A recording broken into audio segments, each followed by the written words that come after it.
ਵਾਹਿਗੁਰੂ जी का खालसा वाहिगुरू जी की फतेह। गुरु प्यारी साध संगत जीओ, सतगुरु श्री गुरु ग्रंथ साहिब महाराज जी ਦੇ ਪਹਿਲੇ ਪ੍ਰਕਾਸ਼ ਗੁਰਪੁਰਬ ਨੂੰ ਮੁੱਖ ਰੱਖਦੇ ਹੋਏ ਅੱਜ ਅਸੀਂ ਇਹ ਵਿਚਾਰ ਕਰਨੀ ਹੈ ਕਿ ਰਾਮਸਰ ਸਰੋਵਰ ਦੇ ਕੰਢੇ ਦੇ ਉੱਤੇ ਗੁਰੂ ਅਰਜਨ ਸਾਹਿਬ ਜੀ ਦੇ ਵੱਲੋਂ ਭਾਈ ਗੁਰਦਾਸ ਸਾਹਿਬ ਜੀ ਦੇ ਕੋਲੋਂ ਇਹ ਜੋ ਗੁਰੂ ਗ੍ਰੰਥ ਸਾਹਿਬ ਮਹਾਰਾਜ ਜੀ ਦਾ ਸਰੂਪ ਲਿਖਵਾਇਆ ਗਿਆ ਹੈ, ਇਸ ਦੇ ਵਿੱਚ ਜੋ ਗੁਰੂ ਸਾਹਿਬਾਨ ਦੀ ਬਾਣੀ ਹੈ, ਭਗਤ ਸਾਹਿਬਾਨ ਦੀ ਬਾਣੀ ਹੈ, ਇਹ ਜੋ ਬਾਣੀ ਹੈ ਇਹ ਗੁਰੂ ਅਰਜਨ ਸਾਹਿਬ ਤੱਕ ਕਿਵੇਂ ਪਹੁੰਚੀ ਹੈ। ਸੋ ਬੇਨਤੀ ਹੈ ਕਿ ਆਪ ਜੀ ਨੇ ਇਸ ਵੀਡੀਓ ਨੂੰ ਪੂਰਾ ਸੁਣਨਾ ਹੈ। ਗੁਰੂ ਗ੍ਰੰਥ ਸਾਹਿਬ ਮਹਾਰਾਜ ਜੀ ਦੇ ਸਰੂਪ ਦੇ ਜਦੋਂ ਅਸੀਂ ਦਰਸ਼ਨ ਕਰਦੇ ਹਾਂ ਤੇ ਅੱਜ ਉਹਦੇ ਵਿੱਚ ਗੁਰੂ ਤੇਗ ਬਹਾਦਰ ਸਾਹਿਬ ਮਹਾਰਾਜ ਜੀ ਦੀ ਬਾਣੀ ਵੀ ਨਾਲ ਹੈ, ਭਾਵ ਕਿ 6 ਗੁਰੂ ਸਾਹਿਬਾਨ ਦੀ ਬਾਣੀ ਹੁਣ ਦੇ ਸਮੇਂ ਦੇ ਵਿੱਚ ਗੁਰੂ ਗ੍ਰੰਥ ਸਾਹਿਬ ਮਹਾਰਾਜ ਦੇ ਵਿੱਚ ਹੈ। ਪਰ ਜਿਸ ਵੇਲੇ ਗੁਰੂ ਅਰਜਨ ਸਾਹਿਬ ਸੱਚੇ ਪਾਤਸ਼ਾਹ ਜੀ ਨੇ ਗੁਰੂ ਗ੍ਰੰਥ ਸਾਹਿਬ ਮਹਾਰਾਜ ਜੀ ਦਾ ਸਰੂਪ ਤਿਆਰ ਕੀਤਾ ਹੈ, ਉਸ ਵੇਲੇ ਗੁਰੂ ਤੇਗ ਬਹਾਦਰ ਸਾਹਿਬ ਮਹਾਰਾਜ ਦੀ ਬਾਣੀ ਇਸ ਵਿੱਚ ਨਹੀਂ ਹੈ, ਕਿਉਂਕਿ ਗੁਰੂ ਤੇਗ ਬਹਾਦਰ ਸਾਹਿਬ ਮਹਾਰਾਜ ਜੀ ਦਾ ਸਮਾਂ ਗੁਰੂ ਅਰਜਨ ਸਾਹਿਬ ਤੋਂ ਬਾਅਦ ਦੇ ਵਿੱਚ ਆਉਂਦਾ ਹੈ। ਸੋ ਉਸ ਵੇਲੇ ਜਿੰਨੀ ਵੀ ਬਾਣੀ ਹੈ ਜੋ ਅੱਜ ਸਤਿਗੁਰੂ ਗੁਰੂ ਗ੍ਰੰਥ ਸਾਹਿਬ ਮਹਾਰਾਜ ਦੇ ਵਿੱਚ ਮੌਜੂਦ ਹੈ, ਕੇਵਲ ਤੇ ਕੇਵਲ ਗੁਰੂ ਤੇਗ ਬਹਾਦਰ ਸਾਹਿਬ ਮਹਾਰਾਜ ਦੀ ਬਾਣੀ ਤੋਂ ਇਲਾਵਾ ਜਿੰਨੀ ਵੀ ਬਾਣੀ ਹੈ ਉਹ ਸਾਰੀ ਦੀ ਸਾਰੀ ਬਾਣੀ ਗੁਰੂ ਅਰਜਨ ਸਾਹਿਬ ਸੱਚੇ ਪਾਤਸ਼ਾਹ ਜੀ ਦੇ ਕੋਲ ਮੌਜੂਦ ਹੈ। ਗੁਰੂ ਨਾਨਕ ਸਾਹਿਬ ਮਹਾਰਾਜ ਜੀ,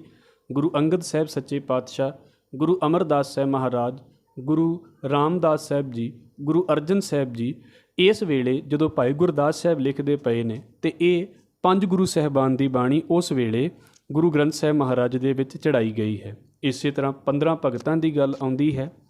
3 ਗੁਰਸਿੱਖਾਂ ਦੀ ਗੱਲ ਆਉਂਦੀ ਹੈ, 11 ਭੱਟਾਂ ਦੀ ਗੱਲ, ਜਿਨ੍ਹਾਂ ਨੂੰ ਅਸੀਂ ਭੱਟਾਂ ਦੇ ਸਵਈਏ ਦੇ ਰੂਪ ਦੇ ਵਿੱਚ ਜਦੋਂ ਅਸੀਂ ਪੜ੍ਹਦੇ ਹਾਂ ਤੇ ਇਹਨਾਂ ਦੀ ਬਾਣੀ ਦਰਜ ਗੁਰੂ ਗ੍ਰੰਥ ਸਾਹਿਬ ਮਹਾਰਾਜ ਦੇ ਅੰਦਰ ਕੀਤੀ ਗਈ ਹੈ। ਸੋ ਸਭ ਤੋਂ ਪਹਿਲਾਂ ਵਿਚਾਰਨ ਵਾਲੀ ਗੱਲ ਇਹ ਹੈ ਕਿ ਗੁਰੂ ਨਾਨਕ ਸਾਹਿਬ ਮਹਾਰਾਜ ਜੀ ਦੀ ਬਾਣੀ ਉਹ ਕਿਵੇਂ ਗੁਰੂ ਅਰਜਨ ਸਾਹਿਬ ਤੱਕ ਪਹੁੰਚਦੀ ਹੈ। ਇਸ ਨੂੰ ਅਸੀਂ ਸੰਖੇਪ ਰੂਪ ਦੇ ਵਿੱਚ ਸਮਝਣ ਦੀ ਕੋਸ਼ਿਸ਼ ਕਰਾਂਗੇ। ਗੁਰਬਾਣੀ ਦਾ ਇੱਕ ਬੋਲ ਹੈ ਸਤਿਗੁਰੂ ਗੁਰੂ ਅਮਰਦਾਸ ਸਾਹਿਬ ਮਹਾਰਾਜ ਜੀ ਦਾ,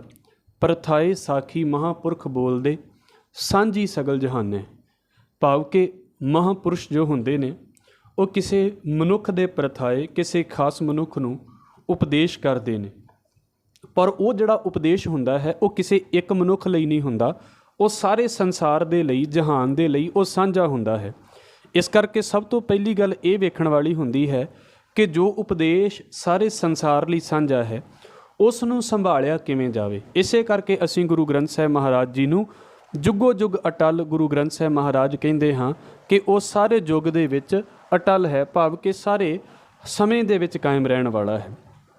ਸੋ ਹੁਣ ਜਿੱਥੇ ਜਿੱਥੇ ਗੁਰੂ ਨਾਨਕ ਸਾਹਿਬ ਮਹਾਰਾਜ ਜੀ ਗਏ ਨੇ, ਕਿਉਂਕਿ ਆਪ ਨਾਰਾਇਣ ਕਲਾਧਾਰ ਜਗ ਮਹਿ ਪਰਵਰਿਓ, ਗੁਰੂ ਸਾਹਿਬ ਆਪ ਅਕਾਲ ਪੁਰਖ ਵਾਹਿਗੁਰੂ ਦਾ ਰੂਪ ਨੇ। ਜਿੱਥੇ ਜਿੱਥੇ ਵੀ ਉਹ ਲੋਕਾਂ ਨੂੰ ਸਿੱਧੇ ਰਸਤੇ ਦੇ ਉੱਤੇ ਪਾਉਣ ਦੇ ਲਈ ਗਏ, ਮਹਾਰਾਜ ਜੀ ਨੇ ਸੰਗਤਾਂ ਨੂੰ ਉਪਦੇਸ਼ ਕੀਤਾ ਹੈ, ਸੰਗਤਾਂ ਨੂੰ ਸਿੱਧੇ ਰਸਤੇ ਉੱਤੇ ਪਾਇਆ ਹੈ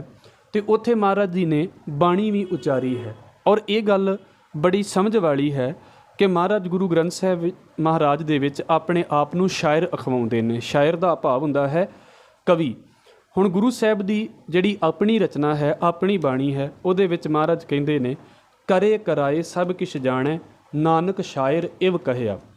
ਜਾਂ ਇੱਕ ਅਸੀਂ ਧਨਾਸਰੀ ਰਾਗ ਦੇ ਵਿੱਚ ਸ਼ਬਦ ਪੜ੍ਹਦੇ ਹਾਂ, ਨਾਨਕ ਸ਼ਾਇਰ ਏਵ ਕਹਿਤ ਹੈ ਸੱਚੇ ਪਰਵਦਗਾਰਾ, ਭਾਵ ਕਿ ਮਹਾਰਾਜ ਗੁਰੂ ਨਾਨਕ ਸਾਹਿਬ ਆਪਣੇ ਆਪ ਨੂੰ ਸ਼ਾਇਰ ਅਖਵਾਉਂਦੇ ਨੇ। ਹੁਣ ਜੋ ਸ਼ਾਇਰ ਹੈ ਉਸ ਨੂੰ ਪਤਾ ਹੈ ਕਿ ਮੈਂ ਜੋ ਰਚਨਾ ਕਰਦਾ ਪਿਆ ਹਾਂ, ਹਾਲਾਂਕਿ ਆਮ ਜਿਹਾ ਕੋਈ ਸ਼ਾਇਰ ਹੋਵੇ ਤੇ ਉਹ ਵੀ ਆਪਣੀ ਲਿਖਤ ਨੂੰ ਬੜਾ ਸੰਭਾਲ ਕੇ ਰੱਖਦਾ ਹੈ, ਪਰ ਗੁਰੂ ਨਾਨਕ ਸਾਹਿਬ ਮਹਾਰਾਜ ਕਿਉਂਕਿ ਇੱਕ ਤੇ ਹੈ ਇਹ ਰੱਬੀ ਬਾਣੀ ਹੈ, ਅਕਾਲੀ ਬਾਣੀ ਹੈ, ਧੁਰ ਕੀ ਬਾਣੀ ਹੈ, ਇਸ ਕਰਕੇ ਮਹਾਰਾਜ ਜੀ ਨੇ ਇਸ ਬਾਣੀ ਦਾ ਬਹੁਤ ਜ਼ਿਆਦਾ ਖੁਦ ਵੀ ਸਤਿਕਾਰ ਕੀਤਾ ਹੈ। ਜਦੋਂ ਅਸੀਂ ਇਸ ਗੱਲ ਨੂੰ ਪੜ੍ਹਦੇ ਹਾਂ ਤੇ ਮਹਾਰਾਜ ਕਹਿੰਦੇ ਨੇ ਕਿ ਭਾਈ ਇਹ ਰੱਬੀ ਬੋਲ ਨੇ, ਜਿੱਦਾਂ ਜਿੱਦਾਂ ਮੈਨੂੰ ਅਕਾਲ ਪੁਰਖ ਵਾਹਿਗੁਰੂ ਦੇ ਵੱਲੋਂ ਹੁਕਮ ਹੁੰਦਾ ਹੈ ਉੱਦਾਂ ਉੱਦਾਂ ਇਹ ਬੋਲ ਮੈਂ ਦੁਨੀਆ ਦੇ ਸਾਹਮਣੇ ਰੱਖ ਦਿੰਦਾ ਹਾਂ। ਜੈਸੀ ਮੈਂ ਆਵੈ ਖਸਮ ਕੀ ਬਾਣੀ, ਤੈਸੜਾ ਕਰੀ ਗਿਆਨ ਵੇ ਲਾਲੋ। ਇਸ ਕਰਕੇ ਹੁਣ ਗੁਰੂ ਸਾਹਿਬ ਉਸ ਬਾਣੀ ਨੂੰ ਇੰਨਾ ਸਤਿਕਾਰ ਦਿੰਦੇ ਨੇ। ਮਹਾਰਾਜ ਜੀ ਨੇ ਜਦੋਂ ਉਪਦੇਸ਼ ਕੀਤਾ, ਸੰਗਤਾਂ ਦੇ ਵਿੱਚ ਬਾਣੀ ਦਾ ਉਪਦੇਸ਼ ਕੀਤਾ ਹੈ, ਮਹਾਰਾਜ ਜੀ ਗੁਰਬਾਣੀ ਦੇ ਨਾਲ ਸੰਗਤਾਂ ਨੂੰ ਜੋੜਦੇ ਨੇ। ਅਤੇ ਜਦੋਂ ਸਤਿਗੁਰੂ ਜੀ ਇਸ ਬਾਣੀ ਨੂੰ ਉਚਾਰਦੇ ਨੇ ਤੇ ਮਹਾਰਾਜ ਜੀ ਆਪਣੀ ਲਿਖੀ ਬਾਣੀ ਨੂੰ ਆਪ ਆਪਣੇ ਕੋਲ ਸੰਭਾਲ ਲੈਂਦੇ ਨੇ। ਅਸੀਂ ਭਾਈ ਗੁਰਦਾਸ ਸਾਹਿਬ ਜੀ ਨੂੰ ਜਦੋਂ ਪੜ੍ਹਦੇ ਹਾਂ ਤੇ ਉਹ ਇਸ ਗੱਲ ਦਾ ਹਵਾਲਾ ਦਿੰਦੇ ਨੇ ਕਿ ਮਹਾਰਾਜ ਜੀ ਜਦ ਮੱਕੇ ਦੇ ਵਿੱਚ ਗਏ ਤੇ ਫਿਰ ਉਸ ਵੇਲੇ ਜੋ ਗੁਰੂ ਸਾਹਿਬ ਨੂੰ ਸਵਾਲ ਹੋਏ ਸੀ ਉਹਦੇ ਵਿੱਚ ਇੱਕ ਗੱਲ ਸੀ, ਪੁੱਛਣ ਫੋਲ ਕਿਤਾਬ ਨੂੰ ਹਿੰਦੂ ਵੱਡਾ ਕਿ ਮੁਸਲਮਾਨੋਈ। ਮਹਾਰਾਜ ਜੀ ਨੂੰ ਸਵਾਲ ਹੋਇਆ ਸੀ ਕਿ ਭਾਈ ਸਾਨੂੰ ਇਹ ਦੱਸੋ ਵੀ ਹਿੰਦੂ ਵੱਡਾ ਹੈ ਕਿ ਮੁਸਲਮਾਨ ਹੈ, ਪਰ ਇਹ ਤੁਸੀਂ ਕਿਵੇਂ ਦੱਸਣਾ ਹੈ, ਆਪਣੀ ਕਿਤਾਬ ਨੂੰ ਫੋਲ ਕੇ ਦੱਸੋ। ਇਹਦਾ ਭਾਵ ਇਹ ਹੈ ਕਿ ਮਹਾਰਾਜ ਜੀ ਦੇ ਕੋਲ ਉਸ ਵੇਲੇ ਜੋ ਪੋਥੀ ਹੈ ਉਹ ਮਹਾਰਾਜ ਜੀ ਦੀ ਆਪਣੀ ਰਚਨਾ ਦੀ ਪੋਥੀ ਹੈ, ਆਪਣੀ ਬਾਣੀ ਦੀ ਪੋਥੀ ਹੈ। ਹੁਣ ਇਹਦੇ ਤੋਂ ਅਸੀਂ ਇਸ ਗੱਲ ਦਾ ਇੱਕ ਨਿਰਣਾ ਕਰ ਸਕਦੇ ਹਾਂ, ਸਮਝ ਸਕਦੇ ਹਾਂ ਇਸ ਗੱਲ ਨੂੰ ਕਿ ਗੁਰੂ ਨਾਨਕ ਸਾਹਿਬ ਮਹਾਰਾਜ ਜੀ ਆਪ ਬਾਣੀ ਉਚਾਰਦੇ ਤੇ ਆਪਣੀ ਬਾਣੀ ਨੂੰ ਆਪ ਸੰਭਾਲਦੇ। ਇਹਦੇ ਤੋਂ ਇਲਾਵਾ ਹੋਰ ਜਿਹੜੇ ਮਹਾਰਾਜ ਜੀ ਦੇ ਪ੍ਰੇਮੀ ਸਿੱਖ ਹੁੰਦੇ ਸੀ ਉਹ ਵੀ ਸਾਰੇ ਮਿਲ ਕੇ ਜਿੱਥੇ ਜਿੱਥੇ ਜਿਨ੍ਹਾਂ ਦੇ ਕੋਲ ਇੱਕ ਸ਼ਬਦ ਹੋਣਾ ਜਾਂ ਦੋ ਸ਼ਬਦ ਹੋਣੇ, ਉਹਨਾਂ ਨੇ ਵੀ ਬੜੇ ਪਿਆਰ ਦੇ ਨਾਲ ਇਸ ਬਾਣੀ ਨੂੰ ਪੜ੍ਹਨਾ ਹੁੰਦਾ ਸੀ, ਕਿਉਂਕਿ ਮਹਾਰਾਜ ਜੀ ਤੇ ਅਗਲੇ ਪਾਸੇ ਚਲੇ ਜਾਂਦੇ ਸੀ। ਇਸ ਕਰਕੇ ਉਹਨਾਂ ਪ੍ਰੇਮੀ ਸਿੱਖਾਂ ਨੇ ਵੀ ਮਹਾਰਾਜ ਦੀ ਬਾਣੀ ਨੂੰ ਕਿਤੇ ਨਾ ਕਿਤੇ, ਜੇ ਸੰਪੂਰਨ ਨਹੀਂ ਤੇ ਥੋੜ੍ਹਾ ਥੋੜ੍ਹਾ ਸੰਭਾਲ ਕੇ ਰੱਖਿਆ ਹੈ, ਤਾਂ ਕਿ ਆਪਣੇ ਪਾਠ ਕਰਨ ਦੇ ਲਈ ਉਹਨਾਂ ਨੇ ਆਪਣੀ ਜ਼ਿੰਦਗੀ ਦਾ ਇਹ ਅੰਗ ਬਣਾਇਆ। ਫਿਰ ਇਸ ਤੋਂ ਇਲਾਵਾ ਜਦੋਂ ਜਨਮ ਸਾਖੀ ਦਾ ਅਸੀਂ ਹਵਾਲਾ ਪੜ੍ਹਦੇ ਹਾਂ ਤੇ ਪੁਰਾਤਨ ਜਨਮ ਸਾਖੀ ਦੇ ਵਿੱਚ ਇੱਕ ਗੱਲ ਆਉਂਦੀ ਹੈ ਕਿ ਜਿਸ ਵੇਲੇ ਗੁਰੂ ਨਾਨਕ ਸਾਹਿਬ ਮਹਾਰਾਜ ਜੀ, ਜਿਨ੍ਹਾਂ ਦੇ ਬਾਰੇ ਅਸੀਂ ਇਹ ਜਾਣਿਆ ਹੈ ਕਿ ਉਹਨਾਂ ਨੇ ਆਪ ਬਾਣੀ ਲਿਖੀ ਤੇ ਆਪ ਸੰਭਾਲੀ। ਹੁਣ ਗੱਲ ਆ ਜਾਂਦੀ ਹੈ ਕਿ ਜਿਸ ਵੇਲੇ ਗੁਰੂ ਅੰਗਦ ਸਾਹਿਬ ਮਹਾਰਾਜ ਜੀ ਨੂੰ ਗੁਰੂ ਨਾਨਕ ਸਾਹਿਬ ਮਹਾਰਾਜ ਜੀ ਗੁਰਤਾ ਗੱਦੀ ਦੇ ਉੱਤੇ ਬਿਰਾਜਮਾਨ ਕਰਦੇ ਨੇ ਤੇ ਉਸ ਵੇਲੇ ਪੁਰਾਤਨ ਜਨਮ ਸਾਖੀ ਦਾ ਹਵਾਲਾ ਹੈ ਜੀ, ਤਿਤ ਮਹਿਲ ਜੋ ਸ਼ਬਦ ਹੋਵਾ ਸੋ ਪੋਥੀ ਗੁਰੂ ਅੰਗਦ ਜੋਗ ਮਿਲੀ।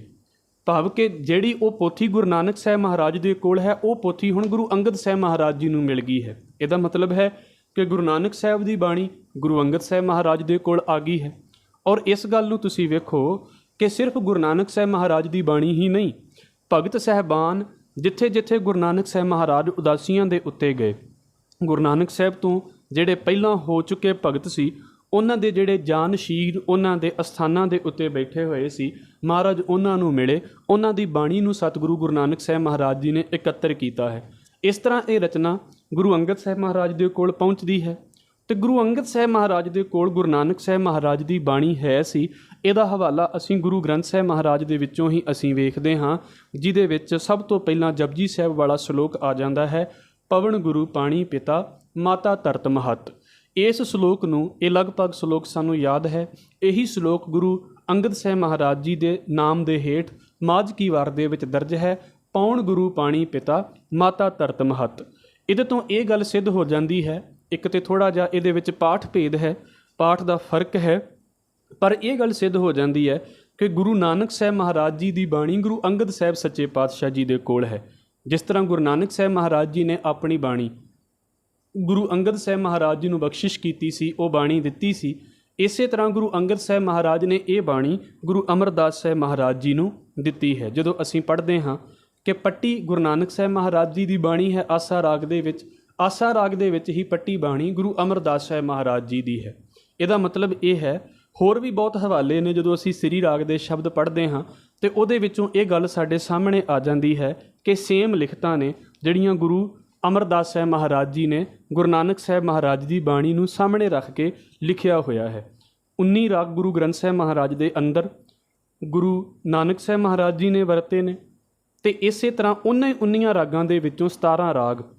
ਗੁਰੂ ਅਮਰਦਾਸ ਸਾਹਿਬ ਮਹਾਰਾਜ ਨੇ ਵਰਤੇ ਨੇ। ਇਸ ਕਰਕੇ ਗੁਰੂ ਅਮਰਦਾਸ ਸਾਹਿਬ ਮਹਾਰਾਜ ਜੀ ਦੇ ਕੋਲ ਗੁਰੂ ਨਾਨਕ ਸਾਹਿਬ ਸੱਚੇ ਪਾਤਸ਼ਾਹ ਦੀ ਬਾਣੀ ਮੌਜੂਦ ਹੈ, ਭਗਤ ਬਾਣੀ, ਕਿਉਂਕਿ ਗੁਰੂ ਨਾਨਕ ਸਾਹਿਬ ਮਹਾਰਾਜ ਜੀ ਨੇ ਆਪਣੀਆਂ ਉਦਾਸੀਆਂ ਦੇ ਦੌਰਾਨ ਇਕੱਤਰ ਕੀਤੀ ਹੈ। ਇਸ ਕਰਕੇ ਉਹ ਪੋਥੀ ਜਿਹੜੀ ਹੈ ਉਹ ਸਤਿਗੁਰੂ ਗੁਰੂ ਅਮਰਦਾਸ ਸਾਹਿਬ ਮਹਾਰਾਜ ਦੇ ਕੋਲ ਆ ਜਾਂਦੀ ਹੈ। ਇਸ ਤੋਂ ਇਲਾਵਾ ਫਿਰ ਜੋ ਗੱਲ ਅਸੀਂ ਪਹਿਲਾਂ ਵਿਚਾਰੀ ਹੈ ਕਿ ਪੋਥੀਆਂ ਲਿਖਣ ਦਾ ਰਿਵਾਜ਼, ਬਾਣੀ ਲਿਖਣ ਦਾ ਰਿਵਾਜ਼, ਗੁਟਕਾ ਸਾਹਿਬ ਲਿਖਣ ਦਾ ਰਿਵਾਜ਼ ਜੋ ਹੈ ਉਹ ਸਿੱਖਾਂ ਦੇ ਵਿੱਚ ਹੌਲੀ ਹੌਲੀ ਪ੍ਰਚਲਿਤ ਰਿਹਾ ਹੈ, ਕਿਉਂਕਿ ਜਿਹਨੂੰ ਅਸੀਂ ਪੜ੍ਹਦੇ ਹਾਂ ਸੋਦਰ ਆਰਤੀ ਗਾਵੀਐ ਅੰਮ੍ਰਿਤ ਵੇਲਾ ਜਾਪ ਉਚਾਰਾ, ਕਿ ਕਰਤਾਰਪੁਰ ਸਾਹਿਬ ਦੇ ਅੰਦਰ ਇਹ ਨਿਤਨੇਮ ਦੀ ਗੱਲ ਚੱਲਦੀ ਪਈ ਹੈ, ਉਹ ਸਿੱਖਾਂ ਨੂੰ ਜ਼ੁਬਾਨੀ ਯਾਦ ਸੀ। ਔਰ ਇਸ ਤੋਂ ਇਲਾਵਾ ਸਿੱਖ ਲਿਖ ਵੀ ਲੈਂਦੇ ਹੁੰਦੇ ਸਨ ਤਾਂ ਕਿ ਦੂਰ ਤੋਂ ਆਏ ਸਿੱਖਾਂ ਨੇ ਜਦੋਂ ਵਾਪਸ ਜਾਣਾ ਸੀ ਤੇ ਉਹ ਬਾਣੀ ਨੂੰ ਯਾਦ ਕਰਦੇ ਰਹਿੰਦੇ। ਇਸੇ ਤਰ੍ਹਾਂ ਫਿਰ ਗੁਰੂ ਅਮਰਦਾਸ ਸਾਹਿਬ ਮਹਾਰਾਜ ਤੋਂ ਬਾਅਦ ਇਹ ਬਾਣੀ ਗੁਰੂ ਰਾਮਦਾਸ ਸਾਹਿਬ ਸੱਚੇ ਪਾਤਸ਼ਾਹ ਜੀ ਦੇ ਕੋਲ ਆਉਂਦੀ ਹੈ। ਗੁਰੂ ਰਾਮਦਾਸ ਸਾਹਿਬ ਮਹਾਰਾਜ ਤੋਂ ਬਾਅਦ ਇਹ ਬਾਣੀ ਗੁਰੂ ਅਰਜਨ ਸਾਹਿਬ ਮਹਾਰਾਜ ਤੱਕ ਆਉਂਦੀ ਹੈ। ਔਰ ਗੁਰੂ ਅਮਰਦਾਸ ਸਾਹਿਬ ਮਹਾਰਾਜ ਜੀ ਦੇ ਵੇਲੇ ਜਦੋਂ ਅਸੀਂ ਇਸ ਹਵਾਲੇ ਨੂੰ ਪੜ੍ਹਦੇ ਹਾਂ ਕਿ ਭੱਟ ਜਿਹੜੇ ਨੇ ਉਹ ਵੱਖਰੇ ਵੱਖਰੇ ਇਲਾਕਿਆਂ ਦੇ ਵਿੱਚੋਂ ਵਿਚਰਦੇ ਹੋਏ ਗੋਇੰਦਵਾਲ ਸਾਹਿਬ ਗੁਰੂ ਅਮਰਦਾਸ ਸਾਹਿਬ ਮਹਾਰਾਜ ਜੀ ਦੇ ਦਰਬਾਰ ਦੇ ਵਿੱਚ ਪਹੁੰਚੇ ਸੀ। ਅਤੇ ਇਸ ਕਰਕੇ ਜਦੋਂ ਇਹਨਾਂ ਨੇ ਗੁਰੂ ਅਮਰਦਾਸ ਸਾਹਿਬ ਮਹਾਰਾਜ ਜੀ ਦਾ ਜੀਵਨ ਉਹਨਾਂ ਦੀ ਉਸਤਤ ਕੀਤੀ ਹੈ ਫਿਰ ਉਹਨਾਂ ਨੇ ਸਤਿਗੁਰਾਂ ਦੇ ਸਤਿਕਾਰ ਦੇ ਵਿੱਚ, ਸਤਿਗੁਰਾਂ ਦੇ ਪਿਆਰ ਦੇ ਵਿੱਚ ਬਾਣੀ ਉਚਾਰੀ ਹੈ। ਗੁਰੂ ਨਾਨਕ ਸਾਹਿਬ ਮਹਾਰਾਜ ਤੋਂ ਲੈ ਕੇ ਅਤੇ ਗੁਰੂ ਅਰਜਨ ਸਾਹਿਬ ਮਹਾਰਾਜ ਦੀ ਉਸਤਤ ਗੁਰੂ ਗ੍ਰੰਥ ਸਾਹਿਬ ਮਹਾਰਾਜ ਦੇ ਵਿੱਚ ਭੱਟ ਸਾਹਿਬਾਨ ਦੇ ਵੱਲੋਂ ਕੀਤੀ ਗਈ ਹੈ। ਇਹਦਾ ਇੱਕ ਭਾਵ ਤਾਂ ਇਹ ਹੈ ਕਿ ਇਹ ਗੁਰੂ ਅਮਰਦਾਸ ਸਾਹਿਬ ਮਹਾਰਾਜ ਦੇ ਵੇਲੇ ਭੱਟ ਸਾਹਿਬਾਨ ਸਤਿਗੁਰੂ ਜੀ ਦੀ ਸ਼ਰਨ ਦੇ ਵਿੱਚ ਆਉਂਦੇ ਨੇ, ਪਰ ਗੁਰੂ ਹਰਗੋਬਿੰਦ ਸਾਹਿਬ ਮਹਾਰਾਜ ਤੱਕ ਇਹ ਜਿਹੜੇ ਭੱਟ ਨੇ ਇਹ ਗੁਰੂ ਸਾਹਿਬ ਦੇ ਸ਼ਰਨ ਦੇ ਵਿੱਚ ਰਹਿੰਦੇ ਨੇ। ਇਹਦੇ ਤੋਂ ਬਾਅਦ ਵੀ ਰਹਿੰਦੇ ਨੇ, ਕਿਉਂਕਿ ਦੋ ਬਾਣੀਕਾਰ ਜਿਹੜੇ ਭੱਟ ਸਾਹਿਬ ਦੇ ਨੇ, ਭੱਟ ਕੀਰਤ ਜੀ, ਭੱਟ ਮਥੁਰਾ ਜੀ, ਇਹ ਗੁਰੂ ਹਰਗੋਬਿੰਦ ਸਾਹਿਬ ਮਹਾਰਾਜ ਜੀ ਦੇ ਵੱਲੋਂ ਅੰਮ੍ਰਿਤਸਰ ਦੀ ਜੰਗ ਦੇ ਵਿੱਚ ਸ਼ਹੀਦ ਹੋ ਜਾਂਦੇ ਨੇ। ਇਹਨਾਂ ਭੱਟਾਂ ਦੀ ਬਾਣੀ ਗੁਰੂ ਉਸਤਤ ਦੇ ਰੂਪ ਦੇ ਵਿੱਚ ਜੋ ਹੈ ਉਹ ਗੁਰੂ ਗ੍ਰੰਥ ਸਾਹਿਬ ਮਹਾਰਾਜ ਦੇ ਅੰਦਰ ਦਰਜ ਸਾਨੂੰ ਮਿਲ ਜਾਂਦੀ ਹੈ, ਜਿਨ੍ਹਾਂ ਨੂੰ ਅਸੀਂ ਭੱਟਾਂ ਦੇ ਸਵਈਏ ਵੀ ਆਖਦੇ ਹਾਂ। ਹੁਣ ਵਿਚਾਰ ਦਾ ਭਾਵ ਇਹ ਹੈ ਕਿ ਜਿਸ ਵੇਲੇ ਇੰਨੀ ਬਾਣੀ ਸਤਿਗੁਰੂ ਗੁਰੂ ਅਰਜਨ ਸਾਹਿਬ ਮਹਾਰਾਜ ਦੇ ਕੋਲ ਪਹੁੰਚਦੀ ਹੈ, ਸਤਿਗੁਰੂ ਗੁਰੂ ਅਰਜਨ ਸਾਹਿਬ ਮਹਾਰਾਜ, ਕਿਉਂਕਿ ਇਹ ਗੁਰੂ ਨਾਨਕ ਸਾਹਿਬ ਮਹਾਰਾਜ ਜੀ ਨੇ ਬਾਣੀ ਇਕੱਠੀ ਕਰਨ ਦਾ ਕੰਮ ਸ਼ੁਰੂ ਕੀਤਾ ਹੈ, ਅਤੇ ਇਸ ਕਰਕੇ ਹੋਇਆ ਇਹ ਹੈ ਕਿ ਜਿਸ ਵੇਲੇ ਗੁਰੂ ਅਰਜਨ ਸਾਹਿਬ ਮਹਾਰਾਜ ਦਾ ਸਮਾਂ ਆਉਂਦਾ ਹੈ, ਉਹਨਾਂ ਨੇ, ਕਿਉਂਕਿ ਬਾਣੀ ਦਾ ਆਕਾਰ ਮਹਾਰਾਜ ਜੀ ਦੀ ਆਪਣੀ ਬਾਣੀ ਵੀ ਕਾਫੀ ਹੈ, ਉਸ ਸਾਰੀ ਬਾਣੀ ਨੂੰ ਇੱਕ ਥਾਂ ਦੇ ਉੱਤੇ ਇਕੱਠਾ ਕਰਨ ਦੀ ਗੱਲ ਜਿਹੜੀ ਕੀਤੀ ਹੈ। ਸਾਨੂੰ ਵਿੱਚੋਂ ਵਿੱਚ ਇਹ ਵੀ ਹਵਾਲੇ ਮਿਲ ਜਾਂਦੇ ਨੇ ਕਿ ਜਿਹਨੂੰ ਗੁਰੂ ਅਮਰਦਾਸ ਸਾਹਿਬ ਮਹਾਰਾਜ ਕਹਿੰਦੇ ਨੇ, ਸਤਿਗੁਰੂ ਬਿਨਾਂ ਹੋਰ ਕੱਚੀ ਹੈ ਬਾਣੀ, ਬਾਣੀ ਤਾਂ ਕੱਚੀ ਸਤਿਗੁਰੂ ਬਾਝੋਂ ਹੋਰ ਕੱਚੀ ਬਾਣੀ। ਇਹਦਾ ਮਤਲਬ ਹੈ ਵੀ ਕੁਝ ਲੋਕ ਜਿਹੜੇ ਸੀ ਉਹ ਸ਼ਰਾਰਤ ਕਰਕੇ ਅਤੇ ਗੁਰੂ ਨਾਨਕ ਸਾਹਿਬ ਮਹਾਰਾਜ ਦੇ ਨਾਮ ਹੇਠ ਵੀ ਆਪਣੀ ਬਾਣੀ ਉਚਾਰਨ ਲੱਗ ਪਏ ਸੀ। ਸੋ ਉਸ ਤੋਂ ਪਰੇ ਕਰਨ ਦੇ ਲਈ ਸਿੱਖਾਂ ਨੂੰ ਇਸ ਕੀਮਤੀ ਖਜ਼ਾਨੇ ਦੇ ਨਾਲ ਜੋੜਨ ਦੇ ਲਈ ਕਿ ਜਿਹਨੇ ਸਾਡਾ ਦੀਨ ਵੀ ਸਵਾਰਨਾ ਹੈ, ਜਿਹਨੇ ਸਾਡੀ ਦੁਨੀਆ ਵੀ ਸਵਾਰਨੀ ਹੈ, ਜਿਸ ਗੁਰੂ ਗ੍ਰੰਥ ਸਾਹਿਬ ਮਹਾਰਾਜ ਨੇ ਸਿੱਖ ਨੂੰ ਲੋਕ ਅਤੇ ਪਰਲੋਕ ਦੇ ਵਿੱਚ ਸਹਾਇਤਾ ਕਰਨੀ ਹੈ, ਜਿਸ ਗੁਰੂ ਗ੍ਰੰਥ ਸਾਹਿਬ ਮਹਾਰਾਜ ਨੂੰ ਪੜ੍ਹ ਕੇ ਸਿੱਖ ਨੇ ਆਪਣੀ ਜ਼ਿੰਦਗੀ ਬਣਾਉਣੀ ਹੈ, ਉਸ ਗੁਰੂ ਗ੍ਰੰਥ ਸਾਹਿਬ ਮਹਾਰਾਜ ਦੇ ਸ਼ਬਦ ਦੇ ਲੜ ਮਹਾਰਾਜ ਨੇ ਲਗਾਉਣ ਦੇ ਲਈ ਇਹ ਜੋ ਐਡਾ ਵੱਡਾ ਉਪਰਾਲਾ, ਐਡਾ ਵੱਡਾ ਪਰ ਉਪਕਾਰ ਸਾਡੇ ਉੱਤੇ ਕੀਤਾ, ਮਹਾਰਾਜ ਜੀ ਨੇ ਭਾਈ ਗੁਰਦਾਸ ਸਾਹਿਬ ਜੀ ਨੂੰ ਨਾਲ ਲੈ ਕੇ ਅਤੇ ਗੁਰੂ ਗ੍ਰੰਥ ਸਾਹਿਬ ਮਹਾਰਾਜ ਜੀ ਦਾ ਸਰੂਪ ਲਿਖਣਾ ਜੋ ਹੈ ਉਹ ਸ਼ੁਰੂ ਕੀਤਾ ਹੈ। ਭਾਈ ਕਾਹਨ ਸਿੰਘ ਨਾਭਾ ਹੁਣਾਂ ਦਾ ਹਵਾਲਾ ਪੜ੍ਹਦੇ ਹਾਂ ਅਤੇ ਉਹ ਕਹਿੰਦੇ ਨੇ ਕਿ 1603 ਦੇ ਵਿੱਚ ਇਹ ਸਰੂਪ ਦੀ ਲਿਖਾਈ ਆਰੰਭ ਹੁੰਦੀ ਹੈ ਅਤੇ ਲਗਭਗ 1 ਸਾਲ ਦੇ ਵਿੱਚ ਇਹ ਸਰੂਪ ਜੋ ਹੈ ਉਹ ਲਿਖ ਕੇ ਤਿਆਰ ਹੋ ਜਾਂਦਾ ਹੈ। ਇਸੇ ਤਰ੍ਹਾਂ ਫਿਰ ਜਦੋਂ ਇਹ ਸਰੂਪ ਤਿਆਰ ਹੁੰਦਾ ਹੈ, ਇਸ ਸਰੂਪ ਨੂੰ ਤਿਆਰ ਕਰਨ ਦੇ ਲਈ ਜਦੋਂ ਅਸੀਂ ਕੁਝ ਬਾਹਰ ਦੇ ਹਵਾਲੇ ਵੇਖਦੇ ਹਾਂ ਅਤੇ ਉਹ ਇਸ ਗੱਲ ਨੂੰ ਵੀ ਕਹਿੰਦੇ ਨੇ ਵੀ ਗੁਰੂ ਗ੍ਰੰਥ ਸਾਹਿਬ ਮਹਾਰਾਜ ਜੀ ਦਾ ਸਰੂਪ ਤਿਆਰ ਕਰਨ ਦੇ ਲਈ ਬਾਬਾ ਮੋਹਨ ਜੀ ਦੀਆਂ ਪੋਥੀਆਂ ਦਾ ਵੀ ਹਵਾਲਾ ਲਿਆ ਗਿਆ ਹੈ, ਜਿਹਦੇ ਵਿੱਚ ਅਸੀਂ ਕਵੀ ਸੰਤੋਖ ਸਿੰਘ ਹੁਣਾਂ ਦੀ ਗੱਲ ਪੜ੍ਹ ਲੈਂਦੇ ਹਾਂ। ਇਸ ਤੋਂ ਇਲਾਵਾ ਗੁਰਬਿਲਾਸ ਦੀ ਗੱਲ ਆ ਜਾਂਦੀ ਹੈ। ਇਸ ਨੂੰ ਅਸੀਂ ਇੱਦਾਂ ਸਮਝ ਸਕਦੇ ਹਾਂ ਕਿ ਜਦੋਂ ਇਹ ਸਰੂਪ ਤਿਆਰ ਹੋ ਜਾਂਦਾ ਹੈ, ਸਰੂਪ ਤਿਆਰ ਹੋਣ ਤੋਂ ਬਾਅਦ ਇਹਦਾ ਤਤਕਰਾ ਲਿਖਿਆ ਜਾਂਦਾ ਹੈ, ਇੰਡੈਕਸ ਲਿਖਿਆ ਜਾਂਦਾ ਹੈ। ਇੰਡੈਕਸ ਲਿਖਣ ਤੋਂ ਬਾਅਦ ਜਦੋਂ ਇਸ ਦੀ ਜਿਲਦ ਤਿਆਰ ਕਰ ਦਿੱਤੀ ਜਾਂਦੀ ਹੈ ਅਤੇ ਹਰਿਮੰਦਰ ਸਾਹਿਬ ਦੇ ਵਿੱਚ ਇਸ ਸਰੂਪ ਨੂੰ ਪ੍ਰਕਾਸ਼ਿਤ ਕਰਨਾ ਹੈ, ਉਸ ਵੇਲੇ ਗੁਰੂ ਅਰਜਨ ਸਾਹਿਬ ਮਹਾਰਾਜ ਜੀ, ਬਾਬਾ ਬੁੱਢਾ ਸਾਹਿਬ ਜੀ, ਜੋ ਕਿ ਗੁਰੂ ਨਾਨਕ ਸਾਹਿਬ ਮਹਾਰਾਜ ਦੇ ਵੇਲੇ ਤੋਂ ਗੁਰੂ ਨਾਨਕ ਸਾਹਿਬ ਦੇ ਘਰ ਦੇ ਨਾਲ ਜੁੜੇ ਹੋਏ ਨੇ, ਉਹਨਾਂ ਨੂੰ ਮਹਾਰਾਜ ਜੀ ਉਹਨਾਂ ਦੇ ਸਿਰ ਦੇ ਉੱਤੇ ਗੁਰੂ ਗ੍ਰੰਥ ਸਾਹਿਬ ਮਹਾਰਾਜ ਜੀ ਦੇ ਸਰੂਪ ਨੂੰ ਲਿਆ ਕੇ ਅਤੇ ਬਾਬਾ ਬੁੱਢਾ ਸਾਹਿਬ ਜੀ ਆਪ ਅੱਗੇ ਚੱਲਦੇ ਨੇ ਗੁਰੂ ਗ੍ਰੰਥ ਸਾਹਿਬ ਮਹਾਰਾਜ ਜੀ ਦਾ ਸਰੂਪ ਸਿਰ ਦੇ ਉੱਤੇ ਲੈ ਕੇ, ਅਤੇ ਨਾਲ ਫਿਰ ਉਸੇ ਹੀ ਵੇਲੇ ਗੁਰੂ ਅਰਜਨ ਸਾਹਿਬ ਮਹਾਰਾਜ ਜੀ ਚੌਰ ਕਰਦੇ ਨੇ ਅਤੇ ਇਸ ਤਰ੍ਹਾਂ ਕਰਦੇ ਹੋਏ ਹਰਿਮੰਦਰ ਸਾਹਿਬ ਦੇ ਅੰਦਰ ਪਹੁੰਚ ਜਾਂਦੇ ਹਨ, ਜਿਹਨੂੰ ਸਾਡੇ ਇਤਿਹਾਸ ਦੇ ਵਿੱਚ ਇੱਦਾਂ ਲਿਖਿਆ ਹੈ, ਹਰਿਮੰਦਰ ਮੈਂ ਆਏ ਪਹੁੰਚੇ, ਰਾਗੀ ਰਾਗ ਕਰਤ ਸੁਰ ਉੱਚੇ,